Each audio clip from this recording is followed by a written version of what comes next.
सभी का स्वागत है योग और स्वास्थ्य पर आधारित हमारे इस बेहद खास कार्यक्रम स्वस्थ विचार में। मैं हूं आपके साथ आपका साथी विकास। दर्शकों, ये कार्यक्रम एक ऐसा कार्यक्रम है जो प्रकृति पर आधारित है और आप सभी को स्वस्थ रखने में हम इस कार्यक्रम के जरिए आपका सहयोग करते हैं। आरोग्यता एक ऐसा सुख है, एक ऐसा धन है जिससे जीवन खुशहाल रह सकता है। और यदि आरोग्यता नहीं है आपके जीवन में, यानी किसी ना किसी बीमारी का घेराव आपके जीवन में बना हुआ है, तो आपके जीवन में खुशहाली समृद्धि तो हो सकती है, परंतु जो एक सुख होता है जिसे आप महसूस करते हैं, वो सुख आपका छिन जाता है। और ये सब कहीं और से नहीं बल्कि स्वयं की लापरवाहियों की वजह से होता है। कुछ कारण लापरवाही रहते हैं और कुछ कारण आज का ये जो दौर है, आज का जो परिवेश है, उसमें रहते हैं। बहरहाल हमें सावधान रहना है ताकि हमें रोग ना लगे। तो इन सावधानियों को कैसे बरतना है, कौन कौन सी है सावधानी, किस प्रकार से रोगों का करें हम निवारण, वो सारी जानकारी आपको इस कार्यक्रम के जरिए हम देने का प्रयास करते हैं। और इन सभी विषयों में हमारा मार्गदर्शन करते हैं जाने माने असाध्य रोग निवारक गायत्री सिद्ध पंडित श्री लक्ष्मण दास रतन भारद्वाज जी। गुरु जी का स्वागत करते हैं और कार्यक्रम की शुरुआत करते हैं। गुरु जी, आपका स्वागत है। नमस्कार। नमस्कार। ये कार्यक्रम आप सभी के लिए हम लेकर आए हैं और आप इस कार्यक्रम का हिस्सा भी बन सकते हैं। यदि आपके साथ किसी भी तरह का कोई रोग है, शारीरिक कष्ट है, तो आप इस कार्यक्रम में सीधे जुड़ सकते हैं। हमें कॉल कर सकते हैं या व्हाट्सएप के जरिए मैसेज भी आप भेज सकते हैं। व्हाट्सएप मैसेज में आपको लिखना है अपना नाम, उम्र, कहाँ से बात कर रहे हैं और पूरा सवाल। तो चलिए आगे बढ़ते हैं और शुरू करते हैं आज के मुख्य विषय पर चर्चा। गुरु जी, आज के इस अंक में हम बात करेंगे ब्लड से रिलेटेड, और ब्लड का जो सबसे खतरनाक जैसे रोग कहा जाता है वो होता है कर्क रोग, यानी ब्लड कैंसर। कैसे, सबसे पहले तो मैं जानना चाहूंगा कि आखिर कैंसर क्या है और ये ब्लड में किस तरीके से फैलता है, क्या इसका तरीका है? देखिए,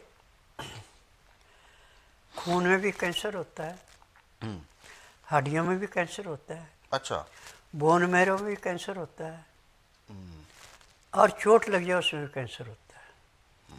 और इसका इलाज पूरे संसार के अंदर मेडिकल में, आयुर्वेद में, यूनानी में, होम्योपैथी में बिल्कुल नहीं है।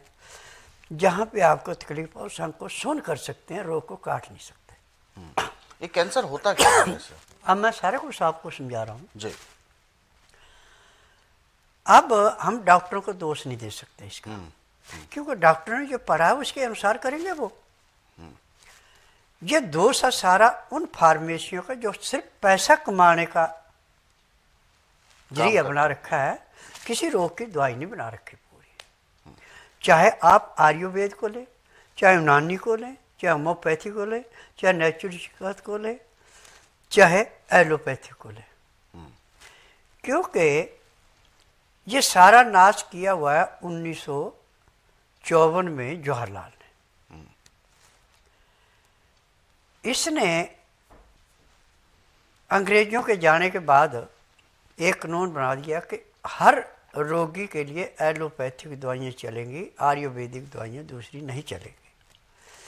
जबकि एलोपैथिक में किसी रोग की दवाई बनी नहीं पूरे संसार में। इसमें 4 चीज़ें मेन है: बिच्छू का जहर, सांप का जहर, केमिकल, और मरे हुए जानवरों की हड्डियों का चूरा। इससे जो दवाइयाँ बनाई जाती हैं उसका हिसाब रखा जाता है कि 2 घंटे सुन करना, 4 करना, 6 करना, 8 करना, इससे फालतू नहीं कर सकते, दवाई लेनी पड़ेगी। और एक बार एलोपैथिक दवाई यदि आपने स्टार्ट कर दी किसी बीमारी के लिए, तो आखिरी सांस तक को खानी पड़ेगी, डोज बढ़ती जाएगी। परंतु मेरा एकमात्र आश्रम ऐसा है कि ना तो रोगी से पूछा जाएगा तकलीफ क्या है, ना किसी मशीन से टेस्ट किया जाएगा, ना परिवार की हिस्ट्री पूछी जाएगी। यहाँ का नियम है कि बुधवार के मैं छुट्टी रखता हूँ, गुरुवार से लेकर मंगलवार तक नाड़ी परीक्षण करता हूँ। नाड़ी परीक्षण में पैर के तलुए से सिर के बाल तक की MRI, CT scan, x ray, ultrasound, ECG, sonography. जिस रोग को नहीं पकड़ सकते उसको मैं 5 सेकंड में बताता हूँ, इस हिस्से में ये रोग इतने साल पुराना है। ये है मेरा नाड़ी का ज्ञान। और मैंने ये डिग्री किसी कॉलेज से, किसी यूनिवर्सिटी से नहीं ली है। यह मैंने ली है जो जंगलों में सन्यासी रहते थे उनसे, और अपने मामा जी से जिनको नाड़ी का ज्ञान था। और आज यदि आपका 1% भी कहीं पे रोग है तो फट बता दूंगा कि भाई इस हिस्से में इतना रोग है, वो नाड़ी में ज्ञान है। और ब्लड कैंसर बनता है जब आपका लीवर काम ना करे, पैंक्री इंसुलिन ना बनाए, पुराने खून जब आपका बार बार घूमेगा, तो जैसे गाड़ी के इंजन में मोबाइल गाढ़ा होने पे गाड़ी की पिकअप घट जाती है, ऐसे खून के अंदर क्लॉट बन जाते हैं। फिर वो आपका दिल उसको पूरा साफ नहीं कर सकता, क्योंकि नया मिल नहीं रहा। पुराना जो है उसको ऑक्सीजन नहीं पूरी मिल रही, अब ब्लड कैंसर हो गया। अब इसका इलाज पूरे संसार में किसी के पास नहीं है। और एक बात मैं और कह दूं कि आज बहुत डॉक्टर हैं ऐसे जो कहते हैं मैं आयुर्वेद का ज्ञाता हूँ, मैं ये काम करता हूँ, परंतु वो भी मशीनों से टेस्ट करके या रोगी से पूछ के, उसके खानदान के से पूछ के तब दवाई देते हैं। राम मिले ना मिले उनकी जिम्मेदारी नहीं है, और मेरी जिम्मेदारी है। यदि आपको 90% कैंसर है तो जिस दिन आप पाएंगे उसी दिन 10% कम हो जाएगा। ये मेरी जड़ी बूटियों की विशेषता, क्योंकि मुझे 10,000 जड़ी बूटियों की पहचान है जिनसे मैं दवाइयाँ बनाता हूँ। जब डॉक्टर कह देता है कि भाई आपके ये कैंसर फैलता जा रहा है, ये टांग काटनी पड़ेगी, ये बाजू काटना पड़ेगा, ये अंग का ऑपरेशन, परंतु यहाँ पे आके वो बिना ऑपरेशन से ठीक हो जाते हैं, क्योंकि जड़ी बूटियों के अंदर ये विशेषता है कि हर एक रोग को जड़ से ही समाप्त कर देती है। जैसे जलती अग्नि में पानी डालो, अग्नि शांत होगी, ऐसे रोग समाप्त होता है। अब मेरे पास ऐसे कैंसर के मरीज आए जिनको डॉक्टर ने हाथ खड़े कर दिया और चलाते थे, चल नहीं सकते थे, और अंग काटने की उनको अनुमति दी थी, भाई कटवा लो ठीक हो जाए, परंतु अंग काटने के बाद भी ठीक नहीं होते। अब एक औरत के यूट्रस में कैंसर था और उसका ऑपरेशन करके कैंसर निकाला उन्होंने, निकाल करके वो औरत चलने फिरने से भी रहित हो गई। मेरे पास आकर के कैंसर भी समाप्त किया, चलने फिरने वाले सारा कुछ हो गया।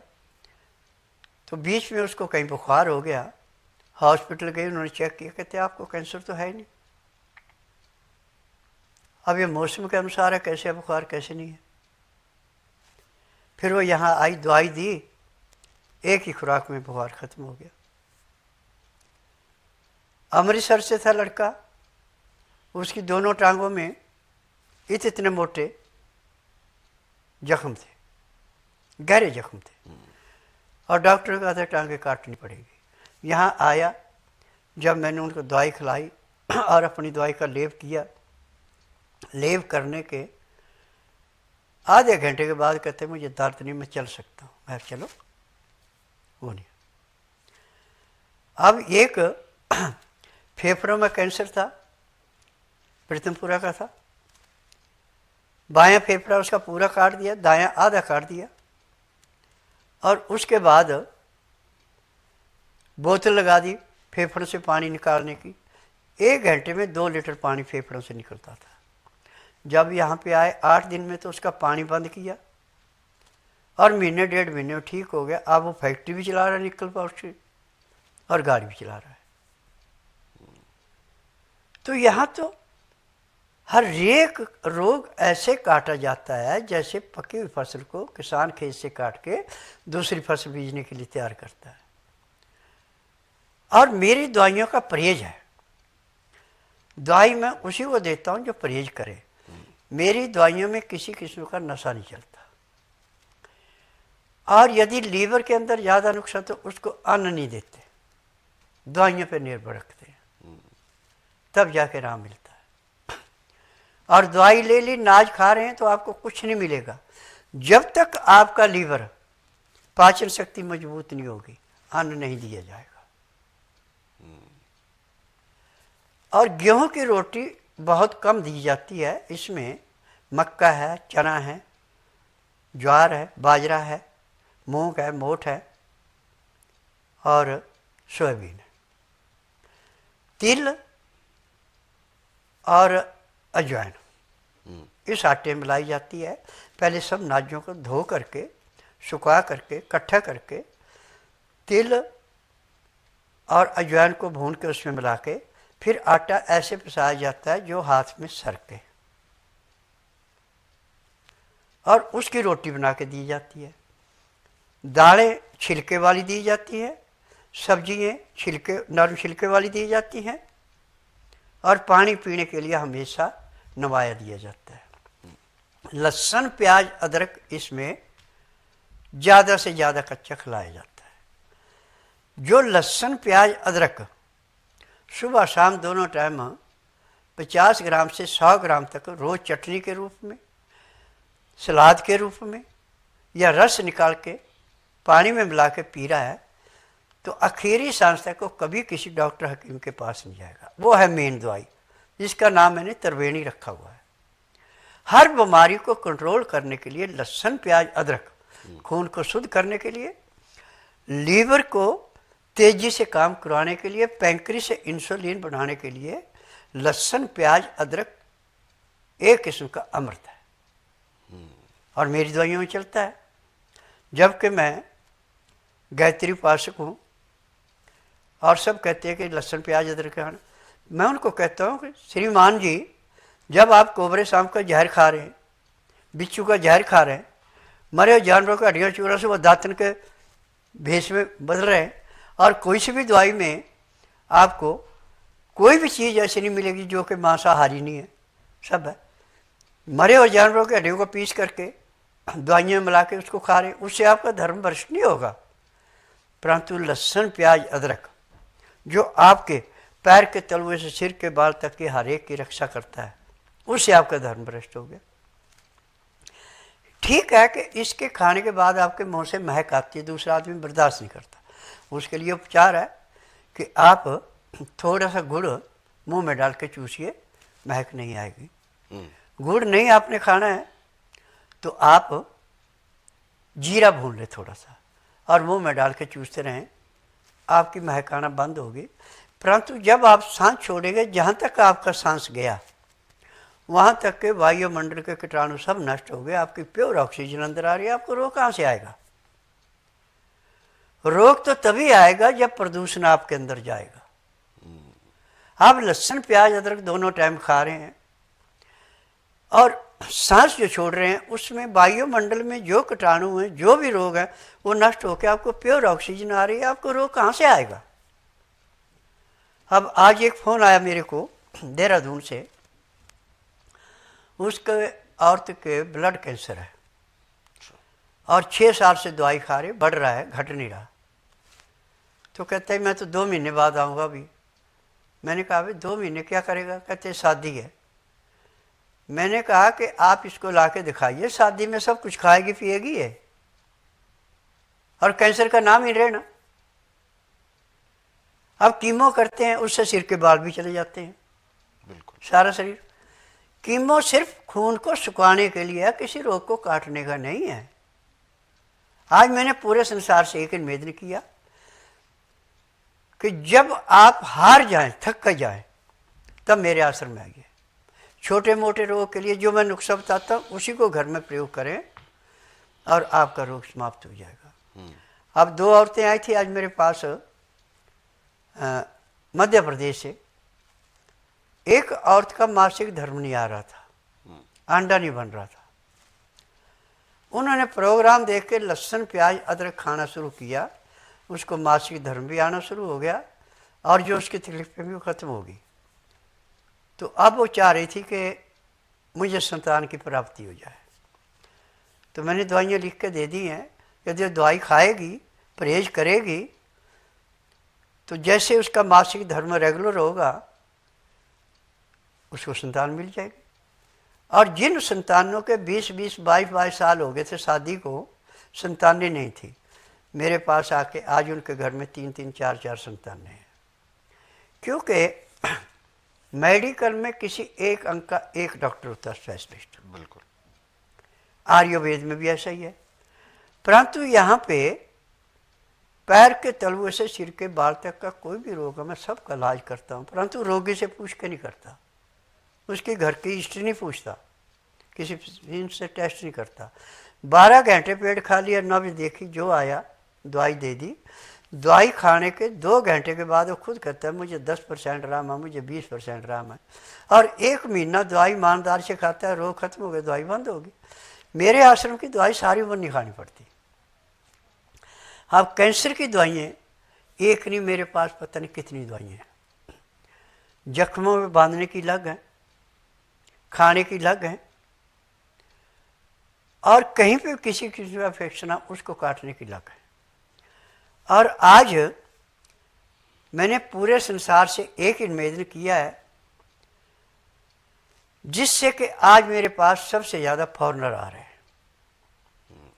और फॉरेनर जो भी आता है वो आके एक ही बात कहता है, हाँ उस दवाई से हमें इतनी देर तक आराम मिलता, आपकी दवाई से हमें परमानेंट आराम मिल गया।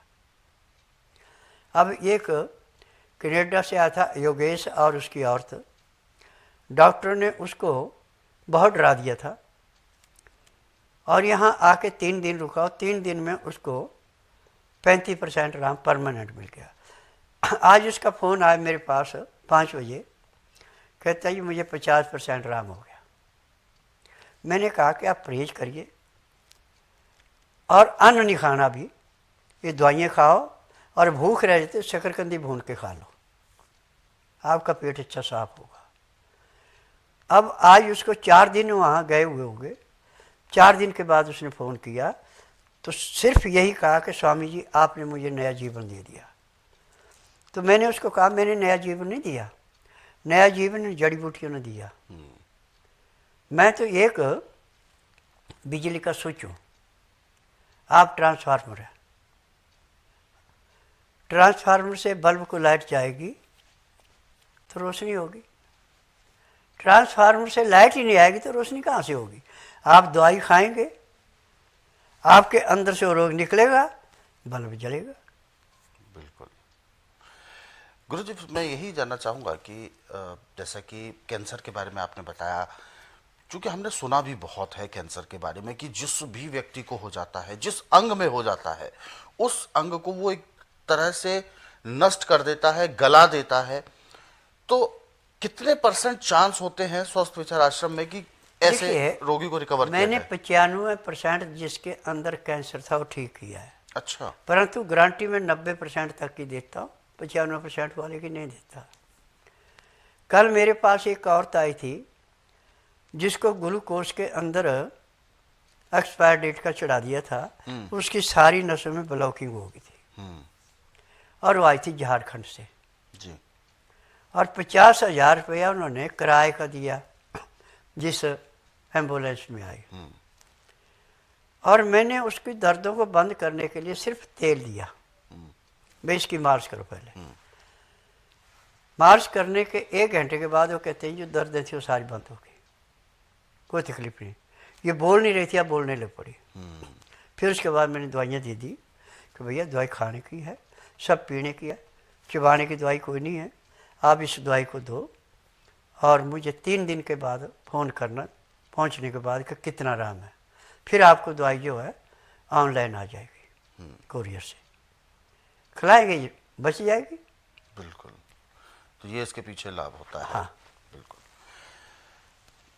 तो दर्शकों, जब भी हम इस तरीके की बातें करते हैं, इस तरीके के रोगों के विषय में बताते हैं, तो ये एक बहुत मार्मिक विषय बन जाता है, क्योंकि कुछ लोगों के लिए ये केवल रोग है और कुछ लोगों के लिए ये साक्षात यमदूत है, क्योंकि ऐसा माना भी जाता है और ऐसा होता भी है अधिकांश केसेस में, जिनको भी ऐसे रोग होते हैं फिर उनका बच पाना काफ़ी कठिन हो जाता है, जानलेवा चूंकि ये रोग है।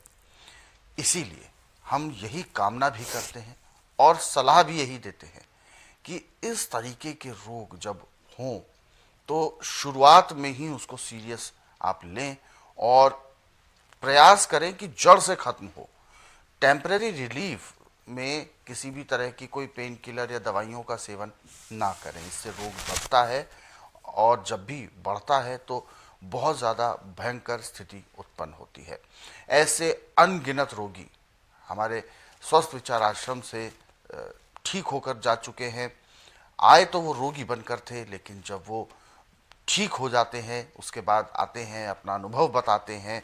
तो आइए जानते हैं, सुनते हैं, आपको मिलवाते हैं कुछ ऐसे पूर्व रोगियों से जिन्होंने अपने इस जानलेवा घातक रोग को भी जड़ से समाप्त किया है स्वस्थ विचार आश्रम आने के बाद। प्रताप नगर में मैं रहती हूँ। मेरे को लेडीज़ प्रॉब्लम होने की वजह से लेके गए जीवन हॉस्पिटल में। जीवन हॉस्पिटल में चेक करवाया तो उसमें मेरे को रसोली और कैंसर, यूट्रस के अंदर दोनों चीज़ें बताई। सीटी स्कैन होने के बाद उन्होंने बताया कि इसकी जड़ें फैल चुकी हैं, इसको तुरंत इसका ऑपरेशन होगा। फिर उन्होंने तुरंत ऑपरेशन किया।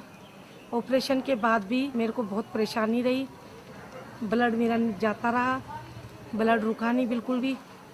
और उसके बाद मेरी बहन ने गुरुजी का एक प्रोग्राम देखा, अगले दिन फिर वो लेकर आई मेरे को। गुरुजी ने नवस पकड़कर ही बता दिया कि आपको कैंसर का इन्फेक्शन है, आपके अभी भी कीटाणु हैं। एक हफ्ते के बाद ही मेरे को काफ़ी आराम मिला, धीरे धीरे मैं चलने लगी, खाने पीने भी लगी। तो मैं हॉस्पिटल गई, उन्होंने मेरे टेस्ट किए सारे, ब्लड टेस्ट हुआ, एक्सरा हुआ और अल्ट्रासाउंड वगैरह हुआ। उसमें मेरा पूरा नॉर्मल आया कि आपका तो कैंसर बिल्कुल ख़त्म हो चुका है। फिर डॉक्टर भी मेरे से पूछने लगे कि ये कैसे हुआ। फिर मैंने बताया कि मैंने एक गुरुजी की दवाई खाई थी, इसीलिए मेरे को काफ़ी आराम मिला। मेरा नाम कमलेश शर्मा है, मैं एमपी उज्जैन का रहने वाला हूँ। मेरे पापा को रामचंद्र जी शर्मा जिनका नाम है, वो काफ़ी समय से पेट संबंधित बीमारियाँ थी। काफ़ी इलाज करवाया, 2-2.5 साल हो गए उनका इलाज करवाते। डॉक्टर रिपोर्ट से पता चला कि उनको कैंसर था। यहाँ पर आकर के बताया तो भी यही गुरुजी ने यही बताया। उसके बाद में यहाँ का कोर्स लिया। गुरुजी ने मेरे को संभावना दी कि ये कोर्स तुम चालू करो, सब ठीक हो जाएगा। मैंने इनका पता उज्जैन में हमारे एक जीजी है जिनको किडनी संबंधित बीमारी थी, डॉक्टर ने ऑपरेशन करने के लिए बोला था। तो उनने यहाँ पर आकर के उनको काफ़ी कुछ आराम मिला, आज वो स्वस्थ हैं पूर्ण रूप से। तो उनने मेरे को यहाँ का पता दिया। उसके बाद मैं यहाँ पर आया, गुरुजी से मिला, गुरुजी ने मेरे को सब चीज़ पूरी बताई, जानकारी दी। उसके बाद से 15-20 दिन का कोर्स लिया तो आज 60-70% आराम है। इनके कोर्स में परहेज बहुत ज़रूरी रखना पड़ता है, लेकिन आज परहेज की वजह से 60-70-75% आराम है।